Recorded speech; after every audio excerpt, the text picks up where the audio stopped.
Aleykümselam. Бұл театр бі? Teatr, görütmeyin. Bu деген çoğun teatr. Kendi talantlı kişiler de değil, gel. Мен театрда işlesem olalım. Болады teatrda işte, бирок өнөрүң барбы? Талант керек, bir жерде ырдаш керек.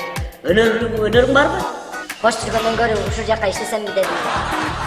Анан бош болсоң бияка келе бересиң. Атам бош жүргөндөн көрө театрга барып иштеде дери.